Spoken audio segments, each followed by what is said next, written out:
নমস্কার বন্ধুরা, কেমন আছো সবাই? আশা করি সবাই খুব ভালো আছো। আমার বন্ধুর বাড়ির আরেকটি নতুন ব্লগ নিয়ে আমি হাজির হয়ে গেছি। অনেকদিন ব্লগ দিতে পারিনি, কারণ শরীরটা একটু খারাপ ছিল, সেই জন্য ব্লগ অনেকদিন দেওয়া হয়নি। আজকে চলো আবার যখন ফিরে এসেছি তখন রান্নার রেসিপি দেখাই কিছু। মানে বাড়িতে যা রান্না করেছি সেগুলোই তোমাদের সাথে একটু শেয়ার করি, কিন্তু একটা নয়, চিংড়ি মাছের রান্না করব এবং চিংড়ি মাছের তিনটে রেসিপি আমি দেখাবো। চলো তাহলে রান্না শুরু করা যাক। সবার প্রথমে কড়াইতে তেল দিয়ে তেলটা গরম করতে বসিয়ে দিয়েছি। আর ওদিকে চিংড়ি মাছ 1/2 কিলো নিয়ে এসেছিল আমার বর। চিংড়ি মাছটার মধ্যে নুন আর হলুদ মাখিয়ে রেখেছি। এরপর কিছুটা চিংড়ি মাছ আমি ভেজে নেব, আর কিছুটা চিংড়ি মাছ আমি তুলে রেখেছি। সেটা কি করব তোমাদের পরে বলছি। চলো চিংড়ি মাছগুলো একটু ভেজে নিই। চিংড়ি মাছগুলো কিন্তু বেশি কড়া করে ভাজবো না, হালকা করেই ভাজবো। তাহলে চিংড়ি মাছগুলো ভাজা হয়ে গেছে। এইবার আমি প্রথম রেসিপিটা স্টার্ট করব। আর এই যে চিংড়ি মাছগুলো তুলে রেখেছি দেখতে পাচ্ছ, এই চিংড়ি মাছগুলো দিয়ে আমি করব সর্ষে দিয়ে ভাপা। আর চিংড়ি মাছগুলো ভাজা ভাজা হয়ে গেছে। এবার কিছুটা চিংড়ি মাছ এর মধ্যে থেকে তুলে রাখবো আমি। তোমরা হয়তো ভাবছো যে আমি কি করছি, কিছুটা মাছ কড়াইতে রাখছি, কিছুটা মাছ তুলে ফেলছি কেন? সেটা এক্ষুনি তোমাদেরকে বলবো কেন করছি। তোমাদের একটা অন্যরকম একটা রেসিপি দেখাবো, জানি না অনেকে হয়তো খেয়েছো ওটা। ওটা আসলে আমার শাশুড়ি মায়ের কাছ থেকে শেখা। শাশুড়ি মা, আমি যখন প্রথম বিয়ে হয়ে এখানে আসি তখন শাশুড়ি মা আমাকে রান্নাটা করে দিয়েছিলেন। এবার আমরা সাধারণত চিংড়ি মাছের মালাইকারি বা সর্ষে দিয়ে খেয়ে অভ্যস্ত। চলো দাঁড়াও রান্নাটা করি, তারপর বাকি গল্পটা করছি। এর মধ্যে এবার আমি দেবো একটু কাঁচা পেঁয়াজ। পেঁয়াজটা তেলের সঙ্গে ভাজবো। আর দেবো কাঁচা লঙ্কা, 2টো কাঁচা লঙ্কা চিড়ে দিলেই হবে। এবার যেহেতু ওর মাছের মধ্যে নুন আর হলুদ আগে থেকেই দেওয়া রয়েছে, তাই এর মধ্যেও নুন আর হলুদ দেবো অল্প করে। পেঁয়াজটা আর কাঁচা লঙ্কাটা চিংড়ি মাছের সাথেই ভাজা হবে। চলো ভেজে নিই, তোমরা দেখতে থাকো। যাকগে, যে গল্পটা করছিলাম, বিয়ের পর যখন এলাম শ্বশুরবাড়িতে, তখন শাশুড়ি মা আমাকে এই রান্নাটা করে খাওয়ালেন। তো আমরা সাধারণত চিংড়ি মাছের কি মালাইকারি খেয়েছি, বা সর্ষে দিয়ে খেয়েছি, বা ঝোল খেয়েছি, এসব খেয়েছি অভ্যস্ত। তো এটা উনি করে দিতে প্রথম প্রথম আমি একটু হেজিটেট করছিলাম, যে কারণ এটা তো তেল চিংড়ি, এটা তেলটা দিয়েই ভাতটা মেখে খেতে হয়, যে এটা কেমন লাগবে। একটু করছিলাম, তেল দিয়ে ভাত মেখে খাবো। উনি বললেন খেয়ে দেখ, তারপরে বলবি কেমন লাগছে। তো খেয়ে দেখলাম, ওনার কাছে বকা খেয়েই খেলাম কিছুটা। খেয়ে দেখলাম যে না, সত্যিই অপূর্ব খেতে। তারপর থেকে এইটা আমার খুব ফেভারিট। আর ওনার হাতের চিংড়ি মাছের ভাপা, আমি চিংড়ি মাছের ভাপাটাতে সবসময় নারকোল দিতে পারি না, কারণ নারকোল না থাকলে তো সবসময় দেওয়া সম্ভব নয়। কিন্তু উনি নারকোল দিতেন। যখন করতেন নারকোল দিয়ে করতেন, যখন করতেন না করতেন না। এবং সেইটা যে কি অপূর্ব খেতে হতো, সেটা মানে বলার মতো ভাষা নেই আমার। খুব মিস করি এখন, মানুষটাকেও মিস করি আর রান্নাগুলোকেও মিস করি। যাই হোক, আমার তেল চিংড়ি রেডি হয়ে গেছে। আমি একটা বাটির মধ্যে তুলে রেখে দিলাম। যখন খাবো গরম গরম ভাতের সঙ্গে এই তেল চিংড়িটা মেখে খেলে অপূর্ব খেতে লাগবে। তোমরা বাড়িতে একবার ট্রাই করে দেখো, কিন্তু অবশ্যই ট্রাই করো, আমাকে কমেন্টে জানিও কেমন লাগলো। চলো এবার নেক্সট রান্নাটা করি। নেক্সট রান্নাটা আমি করব হচ্ছে পটল চিংড়ি।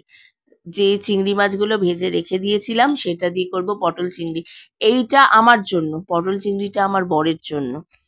পটল চিংড়িটা বসানোর আগে আমি একটু চিংড়ি মাছের ভাপা করব, তার জন্য সর্ষের পাউডারটা একটু মিশিয়ে নিই।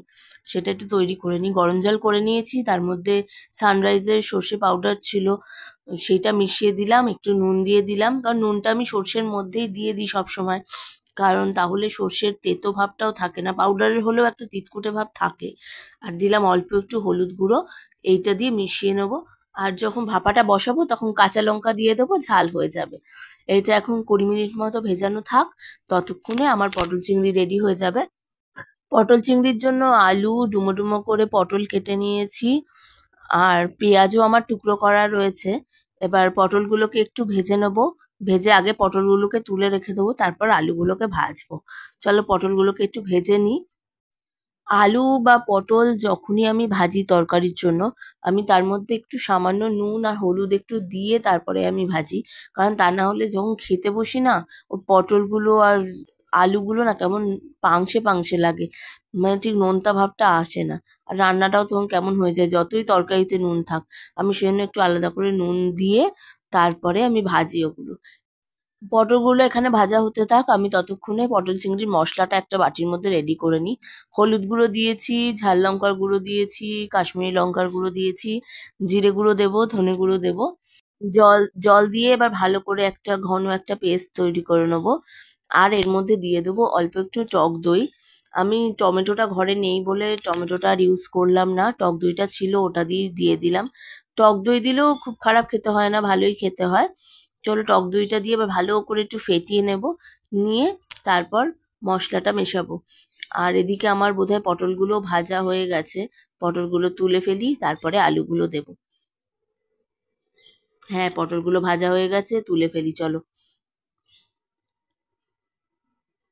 পটলগুলো তুলে নিয়ে কড়াইতে আরেকটু তেল দিয়ে দিয়েছি। বাই দ্য ওয়ে আমি পুরো রান্নাটা কিন্তু সাদা তেলে করছি, কারণ সর্ষের তেল ঘরে ছিল না, তাই সাদা তেলেই রান্নাটা করলাম।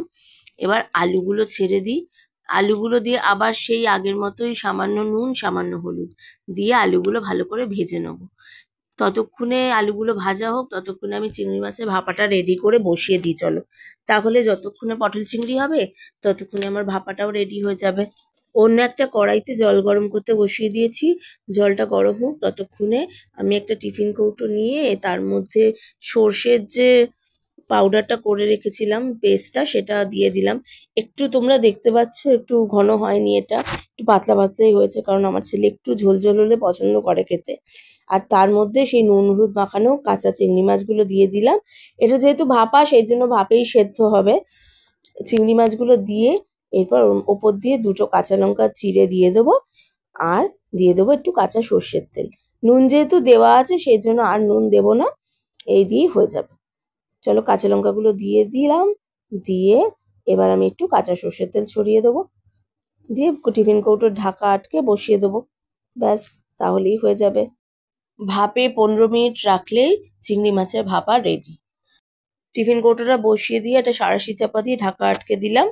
আর এদিকে পটল চিংড়িটা করে নিই। আলু ভাজা হয়ে গেছে, তার মধ্যে দিয়ে দিলাম কাঁচা পেঁয়াজ।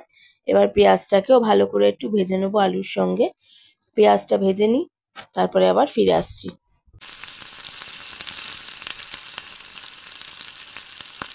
আলু পেঁয়াজ দুটোই ভাজা হয়ে গেছে। এবার কড়াইতে দিয়ে দেবো তেজপাতা, গোটা গরম মশলা আর গোটা জিরে দিয়ে এবার ভালো করে একটু ফোড়নটাকে ভাজা ভাজা করে নিয়ে তারপর তার মধ্যে দেবো আদা রসুন বাটা। একটু ভাজা হোক ফোড়নটা, তারপর আদা রসুন বাটাটা মেশাবো। আদা রসুন বাটাটা দিয়ে দিলাম। এবার আদা রসুন বাটাটাকেও এর সঙ্গে ভালো করে একটু মিশিয়ে নিয়ে তারপর সেই যে মশলাটা গুলে রেখেছিলাম আমি, সেই মশলাটা দিয়ে দেবো। একটু একটু ভাজা হয়ে যাক। ভাজা হয়ে গেছে, এবার চলুন মশলাটা মিশিয়ে দিই। মশলাটা মিশিয়ে দিলাম ভালো করে, এবার এটাকে কষাবো। বাটিটা ধুয়ে একটু জলটাও দিয়ে দিলাম। এবার ভালো করে এটাকে কষিয়ে নেবো যতক্ষণ না এটার থেকে তেল বেরোচ্ছে। আর এর মধ্যে দিয়ে দেবো নুন আর মিষ্টি। নুন আর মিষ্টিটা কিন্তু অবশ্যই যে যার তোমাদের নিজেদের পরিমাণ মতো দেবে। আমি একটু নুনটা বেশি খাই বলে আমি একটু নুনটা বেশি দিই। নুনটা একটু পরিমাণ বুঝেই দেবে নিজেদের। যখন আমার বিয়ে হয়ে আমি আসি শ্বশুরবাড়িতে, আমার বর তখন একদমই চিংড়ি মাছ খেত না।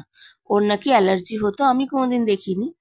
শাশুড়ি মার কাছেও শুনেছি। ও যেহেতু খেত না তাই আমার চোখেও পড়েনি। খুব নাকি অ্যালার্জি হতো, মুখ ফুক ফুলে যেত। তো চিংড়ি মাছ কোনোদিন ওকে খেতে দেখিনি। সেজন্য চিংড়ি মাছ আনলে আমি, শ্বশুরমশাই আর শাশুড়ি মা সাবার করে দিতাম দিনের বেলা। এখন হয়েছে কি, ওকে আমি হোমিওপ্যাথি ডাক্তার দেখিয়েছি, ট্রিটমেন্ট করেছে, বেশ কিছুদিন ট্রিটমেন্ট চলার পর এখন বাবু চিংড়ি মাছ খেতে পারেন। এবং চিংড়ি মাছ খেতে পারেন তো আমার এমন অবস্থা হয়েছে, আগে চিংড়ি মাছ আনলে শুধু আমার জন্য আসতো, এখন ছেলেও খাওয়া ধরেছে, বাবাও খাওয়া শুরু করেছে। যার ফলে হয়েছে কি, আমার চিংড়ি মাছটা একটু ভাগ বসে গেছে আর কি। সেইটাই হয়ে গেছে খুব সমস্যার ব্যাপার। যাই হোক, অনেকক্ষণ গল্প করলাম। এদিকে কষানো একদম হয়ে গেছে। তো এটার মধ্যে একটু জল ঢেলে দিলাম। এবার ঝোলটা হোক, ততক্ষণে চাপা দিয়ে একটু রাখি। আমার বাকি আরো ঘরের কাজ আছে, সেগুলো একটু সেরে নিই, নিয়ে আবার তারপরে ফিরে আসছি।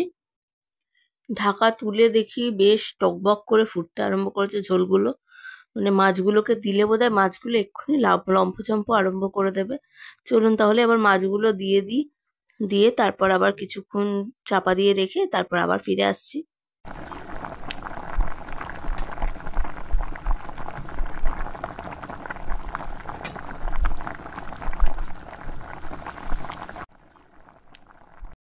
অনেকক্ষণ ঢাকা দিয়ে রেখেছিলাম। দেখি আলু সেদ্ধ হয়ে গেছে, পটলগুলো সেদ্ধ হয়ে গেছে। এবার এর মধ্যে দিয়ে দেবো একটু শাহি গরম মশলা আর অল্প পরিমাণে একটু ঘি। আর লাস্টে নামানোর আগে একটু কাসুরি মেথি হাতে ক্রাশ করে মিশিয়ে দেবো। তাহলেই খেতে ভালো হবে আশা করি। তারপর তো বাকিটা হেড অফিস বলবে। আমার তো দুজন হেড অফিস আছে, আমার ছেলে আর আমার বর। তারা বলবে খেতে কেমন হয়েছে। চলুন তাহলে ঘি গরম মশলাটা মিশিয়ে দিই আর কাসুরি মেথিটা মিশিয়ে দিয়ে একটু ঝোলঝোলই রাখবো, কারণ ওরা ভাতটা তো খাবে, শুকনো হয়ে গেলে খেতে চায় না একদম। চিংড়ি মাছের ভাপিটাও রেডি হয়ে গেছে, গ্যাস বন্ধ করে দিয়েছি, এবার খালি একটু ঠান্ডা হওয়ার অপেক্ষা। আমার রান্না কমপ্লিট হয়ে গেছে, গরম গরম সার্ভও করে দিয়েছি। এদিকে রয়েছে তেল চিংড়ি, মাঝখানে রয়েছে চিংড়ি মাছের ভাপা, আর আরেকদিকে রয়েছে পটল চিংড়ি। তাহলে আমার আজকের রান্নাগুলো বা আমার রেসিপিগুলো কেমন লাগলো, আজকের ব্লগটা কেমন লাগলো, আমাকে প্লিজ কমেন্ট বক্সে জানিও। যদি ভালো লাগে তাহলে একটা লাইক করে দিও আর শেয়ার করতে ভুলো না। আর অবশ্যই চ্যানেলটাকে সাবস্ক্রাইব করো। তোমাদের এক একটা সাবস্ক্রিপশন আমাদের অনেক ইন্সপিরেশন যোগায়। তাহলে আজকের ব্লগটা এখানেই শেষ করছি। সবাই ভালো থেকো, সুস্থ থেকো। নমস্কার।